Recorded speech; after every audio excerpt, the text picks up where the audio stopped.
이 시간 우리에게 주시는 하나님의 말씀은 누가복음 18장 9절에서 14절까지의 말씀입니다. 누가복음 18장 9절에서 14절까지의 말씀, 하나님의 말씀을 경청하십시오.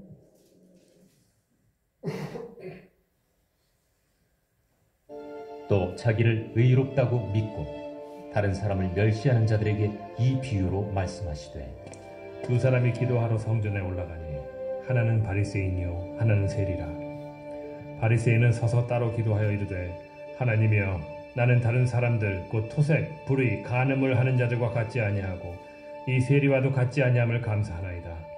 나는 일에 2번씩 금식하고 또 소득의 11조를 드리나이다 하고, 세리는 멀리 서서 감히 눈을 들어 하늘을 쳐다보지도 못하고 다만 가슴을 치며 이르되, 하나님이여, 불쌍히 여기소서.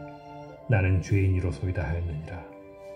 내가 너희에게 이르노니 이에 저 바리새인이 아니고 이 사람이 의롭다 하심을 받고 그의 집으로 내려갔느니라. 무릇 자기를 높이는 자는 낮아지고 자기를 낮추는 자는 높아지리라. 사람들이 예수. 아멘. 이 말씀 통하여 우리에게 은혜 베푸시기 원합니다. 아멘. 한 주간 평안하셨는지요? 국가적으로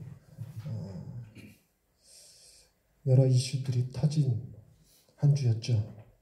굉장히 충격적인 소식도 하나 있었습니다. 계엄령. 어떠셨습니까? 저는 꽤 충격이었습니다. 박근혜 전 대통령의 탄핵이 대법원에서 헌법재판소? 대법원에서 기각됐었으면 무수히 많은 사람들이 죽을 수도 있었던 상황이 있었다고 그래요.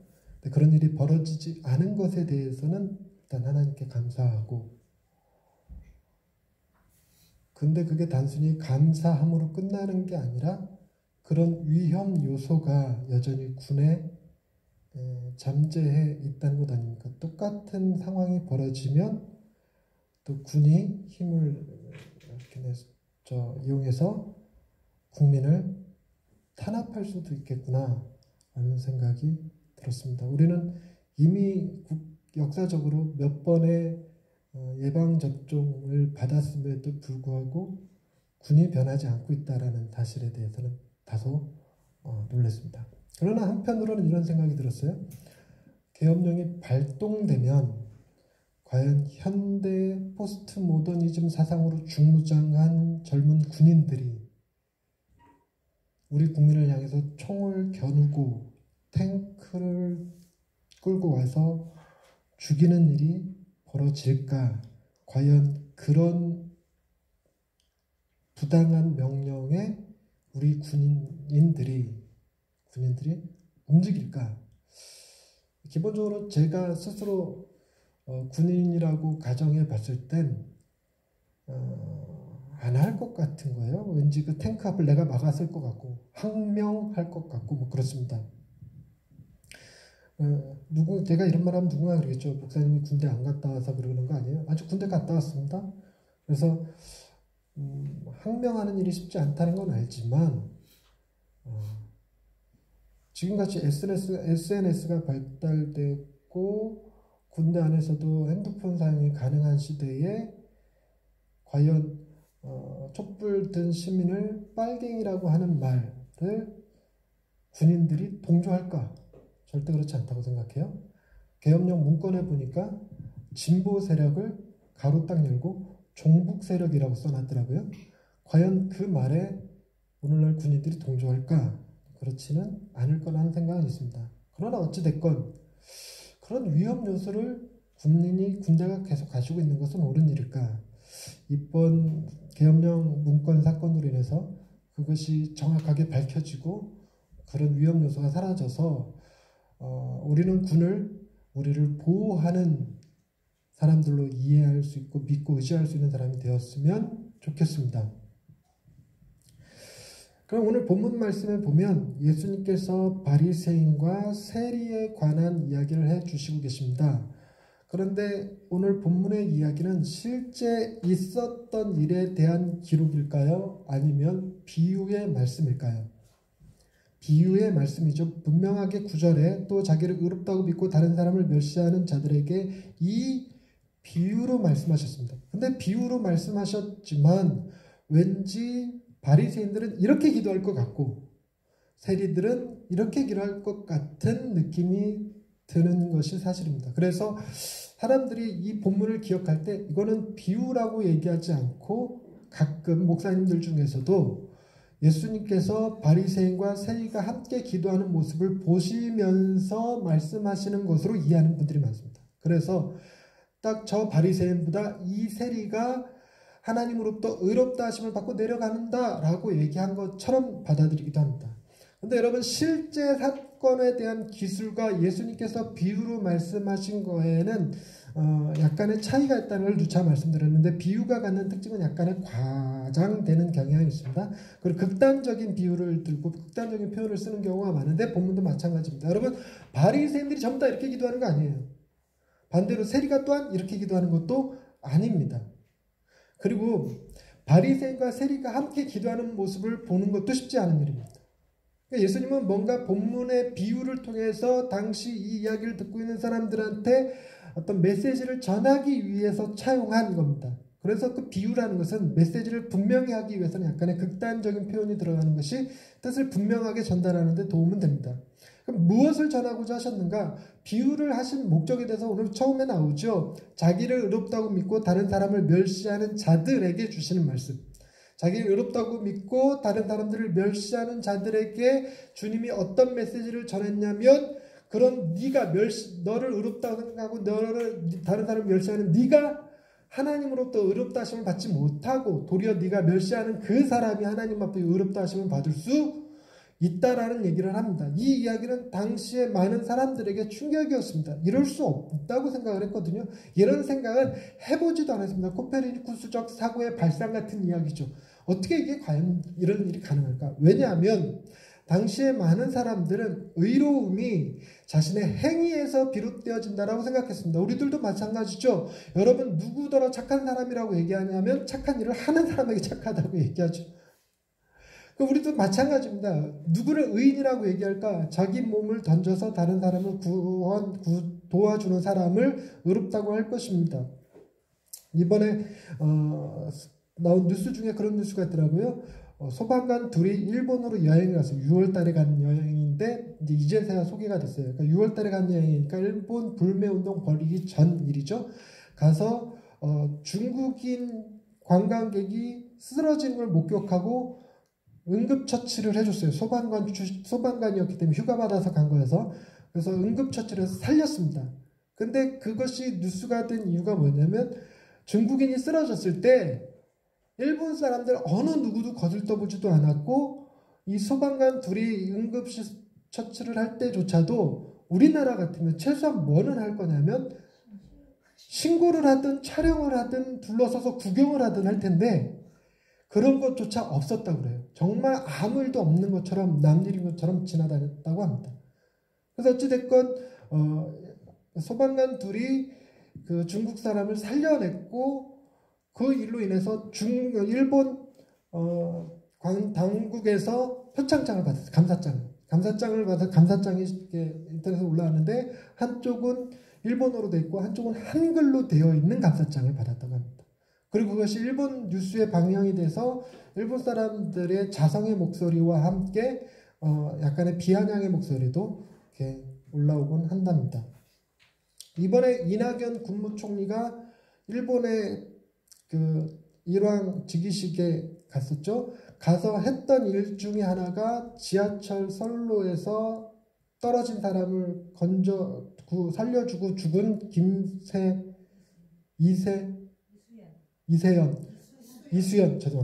이수연 씨의 그 사고 장소를 찾아가서 이렇게 그걸 뭐라 그러죠? 애도한 장면이 애도한 것이 뉴스에 나왔습니다. 그러니까 우리가 이수연 씨나 그 소방관 같은 사람들을 뭐라고 그러냐면 의로운 사람들이라고 얘기하죠. 의로운 사람들. 뭐에 근거한 거죠? 그 사람들이 행한 특정한 일에 관련되어 있습니다. 특정한 일에. 그런데 여러분 우리가 다른 사람을 살려내는 그 일을 하는 것과 그 사람의 성격이 어느 정도 유사성은 있을 거예요. 평상시 다른 사람을 배려하고 섬기는 사람이 있을 수 있는데, 그러나 정확하게 인과관계가 형성되는 것은 아닙니다. 그러니까 의로운 일을 행한 건 맞습니다. 맞지만 그 사람의 성품이 의로웠을까? 그것도 알 수 없는 일이죠. 알 수 없는 일이에요. 그런데 더 놀라운 것은 알고 봤더니 의로운 일을 행한 것도 아니고 다른 사람이 행한 일을 자기가 한 것처럼 꾸며낸 일이었다. 사기친 거다. 그런 일들을 우리가 쉽게 접할 수 있는 게 회사 내에서 내가 기한한 것을 과장이 중간에서 자기가 기한한 것처럼 상부에 보고해서 그 실적이라든가 상이라든가 이런 거를 중간에 가로채는 일들이 많이 있죠. 그런 것처럼 사기친 일로 드러났고 평소에 성격도 보니까 다른 사람 등쳐먹고 사는 사람이고 거짓말도 잘하는 사람인데 주님이 그 사람들어 의로운 자라고 얘기하면 우리는 단순히 이해할 수 없다를 넘어서서 반발하게 될 거예요. 말이 되는 일이냐 이러면서 우리는 그런 거 견디지 못하죠. 당시에 예수님의 비유를 듣고 있는 사람들의 마음이 바로 그와 같았습니다. 세리가 굉장히 겸손한 기도를 합니다. 눈을 들어 하늘을 쳐다보지도 못하고 가슴을 치면서 하나님이여 불쌍히 여기소서 나는 죄인으로소이다 라고 하는 기도를 드려요. 그런데 그 기도를 만약에 이스라엘 사람들이 들었다면, 옆에 서서 들었다면 이 세리가 정말 겸손하구나, 정말 신실하구나 라고 생각을 할까요? 아니면 이 세리가 지금 쇼하고 있구나 생각하고 있을까요? 쇼한다고 생각하는 거예요. 그리고 세리가 감히 어디 지금 기도하는 자리에 나와서 이 성전을 더럽혀? 이런 생각을 할 수도 있습니다. 그래서 어쨌든 당시의 사람들이 의로움을 받으려면 어떤 사람이 의로움을 받아야 되냐면 바리새인과 같은 사람들, 토색, 불의, 간음을 하지 않고 세리와 같은 짓을 하지 않는 사람들이야말로 의로운 사람이다라고 여겼습니다. 다만 이런 일을 우리들한테 자랑 삼아 얘기하면 나는 어떤 사람이냐는 말이지. 술, 담배도 안 하고 제사도 안 하고 하루에 성경을 몇 장을 읽고 기도를 몇 시간 하고 이렇게 여러분들한테 얘기하면 여러분들이 은혜 받습니까? 빈정상하십니까? 그러니까 그런 건 좀 있을 거예요. 빈정상하는 것은 좀 있을 거예요. 그러나 만약 제가 하나님 앞에 기도하기를 하나님 제가 술, 담배도 안 하고 제사도 안 하고 악한 일도 안 하고 설교를 열심히 준비하고 경건하게 살게 해주셔서 감사합니다 라는 기도를 드리면 그걸 두고 여러분이 저한테 빈정상할 일은 아닌 거죠. 지금 바리새인이 마치 그렇습니다. 하나님 앞에서 하고 있는 거예요. 하나님 앞에서. 그런데 결론적으로 예수님은 두 사람 중 의롭다함을 받은 사람은 바리새인이 아니라 세리다 라고 말하면서 어떤 충격을 딱 주고 있냐면 의로움이 그 사람에게서 나오는 것이 아니라 누군가에 의해서 부여되는 것이라는 메시지를 준 거예요. 말씀을 다시 한번 들어볼까요? 14절 말씀, 내가 너희에게 이르노니 이에 저 바리새인이 아니고 이 사람이 세리가 의롭다 하심을 받고 이렇게 되죠. 그러니까 의로움은 내 안에서 나오는 것이 아니라 나를 보고 누군가가 얘기해 주는 것이 의로움입니다. 그러면 의롭다라고 인정해 줄 수 있는 존재가 누구냐라는 문제에서부터 봐야죠. 여러분, 제가 여러분들을 의롭다 하면 여러분 의로운 사람들입니까? 아니죠. 그냥 내가 좋아하는 사람이란 말에 다른 뜻은 별로 없을 겁니다. 여러분이 죄가 없다라는 사실은 제가 인정하는 걸로 됩니까? 법원이 인정해야 됩니까? 법원이 인정해야 돼요. 여러분은 누명을 썼다 어쩌다 하는 얘기를 내가 믿어준다고 하는데 목사님은 저 믿죠? 저 정말 안 그랬어요. 믿죠 당연히. 지사님이 그런 일 하셨을 거라고 조금도 생각하지 않습니다라고 말하는 것이 그 사람의 무죄를 집증하는데 아무 도움 안 됩니다. 탄원서는 제가 써드릴 수 있죠. 그런데 아시다시피 제가 탄원서 쓰면 무죄될 거다 유죄될 거다? 불쌍한 사람들이네.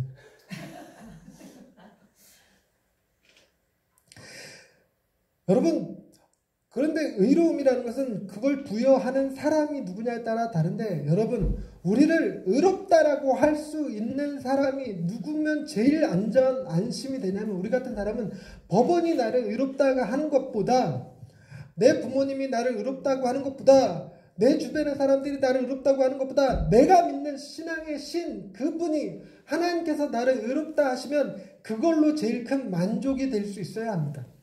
다시 한번 말씀드리자면, 세상이 주는 인정보다 하나님이 주시는 인정, 그것으로 만족할 수 있는 사람, 나는 하나님이 나를 인정하셨기 때문에 세상에서 인정받지 못한다고 하더라도 크게 실망하지 않아.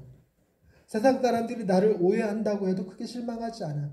왜냐하면 나는 하나님이 인정해 주시는 것으로 가장 큰 만족을 누려. 이렇게 생각할 수 있으면 그게 제일 좋죠. 그걸 신앙이라고 할 것입니다.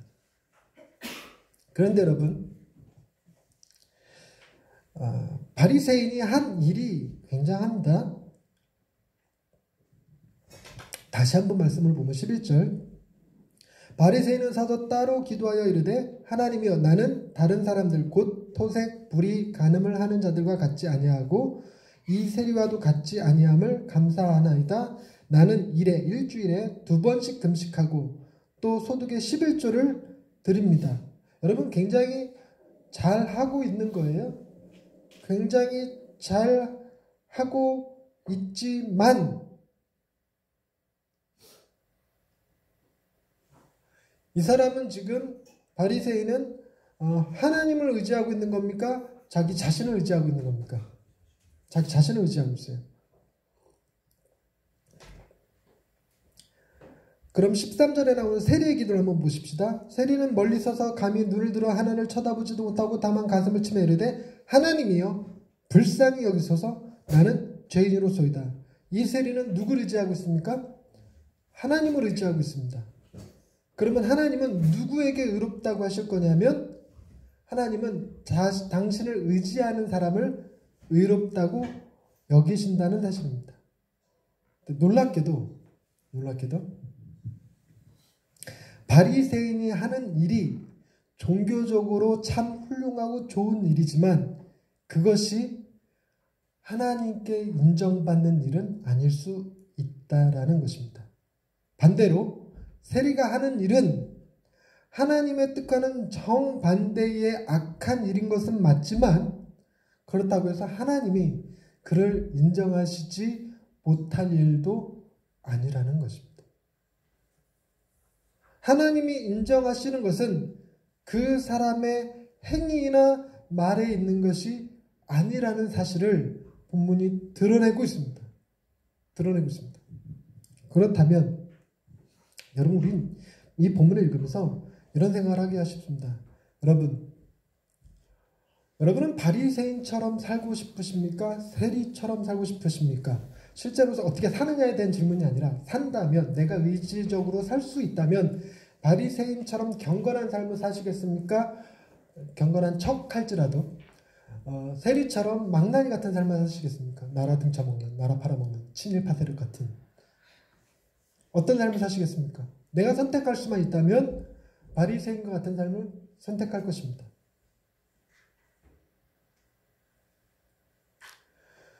그러나 오늘 본문에 나오는 바리새인과 세리 중 여러분은 누가 되고 싶으십니까?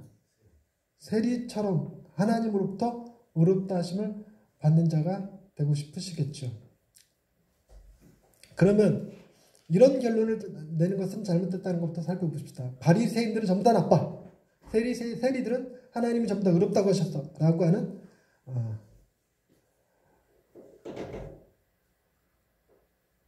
무슨 오류? 일반화의 오류에 빠지는 것은 일단 안 되겠죠. 여러분, 모든 바리새인들은 나쁜 게 아닙니다. 모든 세리들이 하나님으로부터 의롭다 하심을 받은 것은 아닙니다. 그러면 우리가 실수하면 또 이렇게 실수할 수 있습니다. 삶은 바리새인처럼 살고 기도는 세리처럼 합시다. 어떻습니까? 아주 타협이 잘 돼 있죠.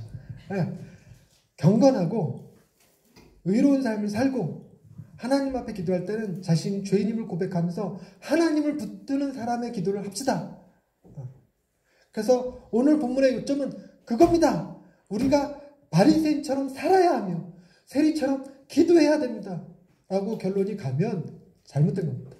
왜냐하면 비유의 목적을 어떻게 얘기하고 있냐면 자기를 의롭다 믿고 다른 사람을 멸시하는 자들에게 주신 비유예요. 자기를 의롭다고 믿고 다른 사람을 멸시하는 자들. 그러면 본문을 통해서 본문의 내용이 무엇이든지 간에 비유의 목적을 들은 이상 우리는 뭐 하지 말아야 되겠다라는 생각을 갖게 됩니까? 기본적으로 다른 사람을 멸시하면 안 되겠구나. 그 사람이 세리일지라도. 이게 어렵습니다. 이게 우리가 그 본문이 말하는 결론에 해당하는 건데 그럼에도 불구하고 이런 결론을 쉽사리 납득하기가 쉽지 않아요.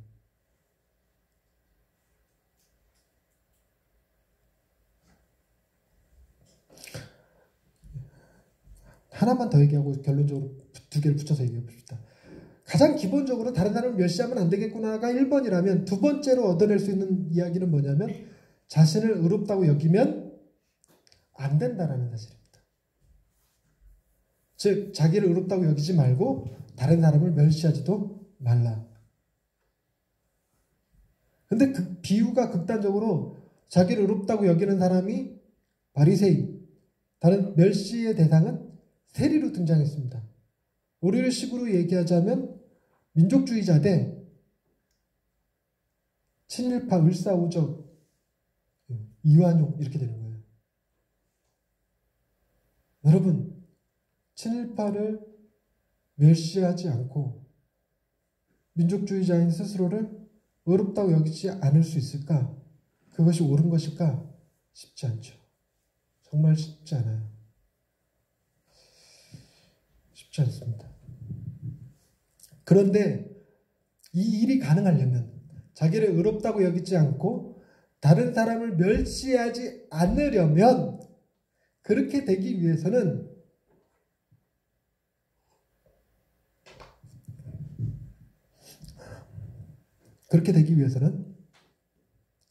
내 노력과 의지로 될까요? 안 될까요? 안 됩니다. 듣는다고 해서 배운다고 해서 자기 자신을 겸손히 여기고 다른 사람을 무시하지 않는 그런 태도를 갖는 것, 그것은 우리가 배워서 훈련해서 고행을 통해서 얻어낼 수 있는 성품이 아닙니다. 그래서 이 말씀대로 우리가 살아가기 위해서는 주님이 이렇게 되기를 원하는 이 삶을 살기 위해서는 반드시 뭐가 있어야 되면 중간에 어떤 특정한 사건이나 계기가 있어야 돼요. 특정한 사건이나 계기. 달리 말해서 우리나라에도 비슷한 예가 있기는 한데 제가 그 사람의 이름을 정확히 기억하진 않는데 내용인즉슨 뭐냐면 굉장히 부잣집 아들이 있었는데 그 아들이 뭐에 빠져 살았냐면 도박에 빠져 살아요. 도박. 그래갖고 집에 있는 재산을 거의 탕진해버려요. 도박으로. 그래갖고 욕을 많이 먹었어요. 많이 먹었는데 나중에 알고 봤더니 뭐였냐면 일제시대 때 도박을 통해서 돈 세탁을 해서 독립군한테 자금을 전달한 거였어요. 그래갖고 자기가 가진 재산 전부 거의 대부분을 독립군 자금으로 대준 거고 그 수단이 뭐였냐면 도박이라고 하는 형태로 한 거였습니다. 그 사실이 알려지고 나서 그분이 무슨 훈장을 받았대요, 우리나라에서. 그런 걸 우리가 보면 이럴 겁니다. 그 사람을 외모로만 판단하면 안 되겠구나 라는 생각을 하기가 다 계기가 되는 거죠. 계기가. 그런데 그런 계기는 정말 일시적일 뿐이고 실제로 삶을 변화시키는 데는 좀 부족합니다. 왜냐하면 그 사람이 나한테 돈 준 게 아니기 때문에. 그러니까 직접적으로 내가 무슨 혜택을 받은 게 아니기 때문에 자극은 좀 될 수 있지만 이제 도박하는 사람들을 함부로 볼 건 아니구나, 무조건 납다고 할 건 아니구나 이렇게 얘기할 수는 없어요. 여전히 우리는 도박하는 사람 보면 뭐 하기가 쉽냐면 삿대질하고 비난하기가 쉽습니다. 그런데 이런 일이 실제로 가능하게 만드는 특정한 계기가 하나 있습니다. 그게 뭐냐면 어떤 이의 행동으로 인해 내가 의롭다 함을 받게 되는 사건이 있을 때, 다시 한번 말씀드릴게요. 어떤 사람이 행한 일로 말미암아 내가 의롭다 함을 받게 되었을 때, 그것이 바로 십자가 사건입니다. 여러분, 십자가 사건이 말해주는 바가 뭐냐면, 나는 내가 생각하는 것보다 훨씬 더 큰 죄인이다라는 사실을 얘기해 줍니다. 하나님이 나의 죄를 해결하시기 위하여 당신의 아들을 십자가에 죽게 할 정도로 죄가 커요. 하나님처럼 공정하시고 공평하신 하나님께서 나의 죄의 크기를 어떻게 판결하신 거냐면, 한 사람이 죽어야 될 정도로 판결했어요. 근데 그 한 사람이 누구냐면 가장 의롭다고, 가장 정결하고, 가장 순결하다고 알려진 하나님의 아들이 죽어야 될 만큼의 내 죄가 커요. 그게 첫 번째고, 두 번째로, 나는 얼마만큼 하나님 앞에 사랑을 받고 있는 것일까? 난 내가 사랑받기를 원하는 그 기대, 그 크기보다 훨씬 더 큰 사랑을 받고 있습니다. 하나님이 나를 사랑하셔서 당신의 아들을 십자가에 내어주실 만큼. 그러니까 그것은 우리가 내 자녀를 누군가를 위해서 희생하도록 내어줄 정도를 상상해 보시면 알겠는데, 그건 정말 너무너무 끔찍하게 사랑할 때만 비로소 가능한 얘기죠. 그 십자가를 바라볼 때 우리는 무슨 생각을 할 수 있냐면, 나는 굉장히 큰 죄인이구나, 나는 굉장히 큰 사랑을 받고 있는 거구나 라는 생각을 갖게 됩니다. 나는 죄인이구나 라는 생각을 깨달을 때 비로소 스스로 의롭다고 하는 그 생각을 이겨버릴 수가 있습니다.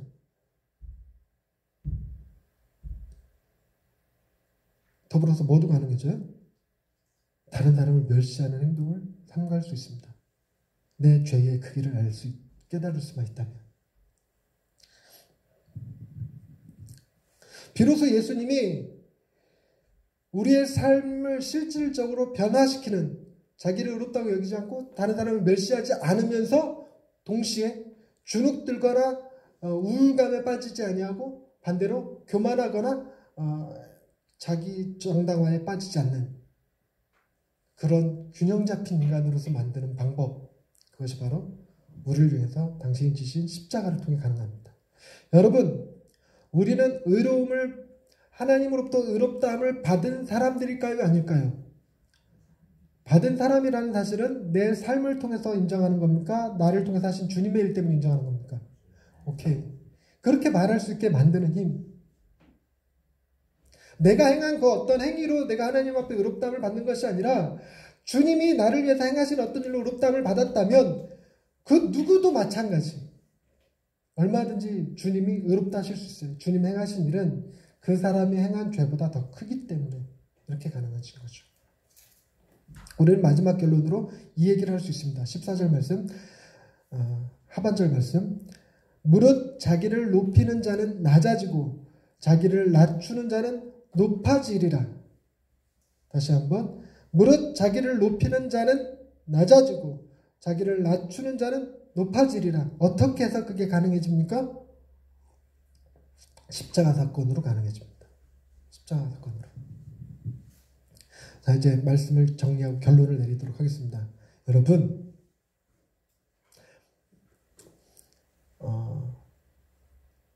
세리가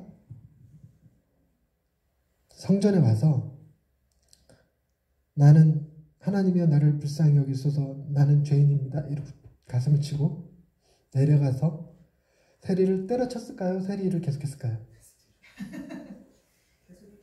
계속했겠죠. 그럼에도 불구하고 이런 기도를 하는 사람은 어떤 사람일 가능성이 크냐면,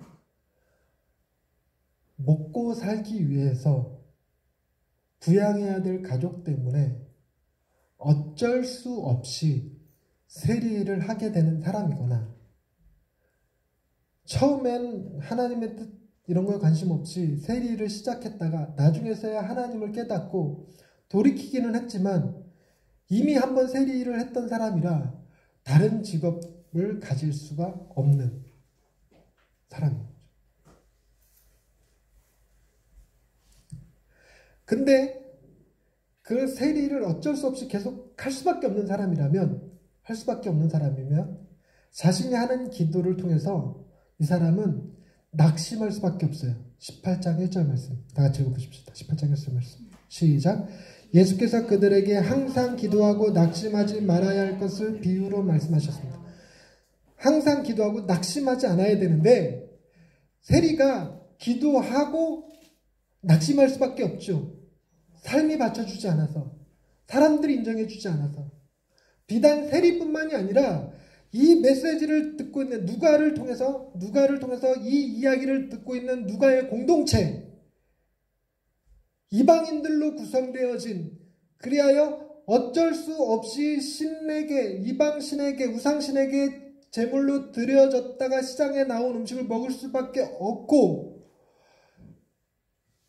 예수 그리스도를 왕으로 하나님의 아들로 인정하는 순간 죽을 수밖에 없는 삶을 살면서 자기가 스스로 속이고, 신분을 속이고 물고기 모양이나 그려가면서 자신의 신분을 드러내는 비밀리에 살아가는 사람들, 그런 사람들에게 아무리 백날 하나님이여 나를 불쌍히 여기소서 나는 죄인이로소이다 라고 기도한다고 한들, 유대교 정신이나 구약의 사상이나 율법에 기대면 그 기도는 하나마나한 기도이고 낙심될 수밖에 없는 기도예요. 그러나 그 사람의 기도, 세리의 기도가 낙심하지 않을 수 있는 유일한 것은 그 근거가 유대교 정신이나 율법에 있지 아니할 때 가능해요. 어디에 있을 때 가능할까요? 예수 그리스도의 십자가 사건의 근거로 할 때 가능합니다.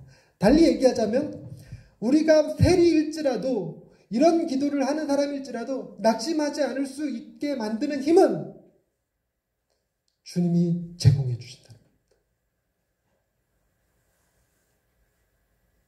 항상 기도하고 낙심하지 말아라. 내가 다 이루어 주리라. 내가 다 도와주리라. 기도하십시다.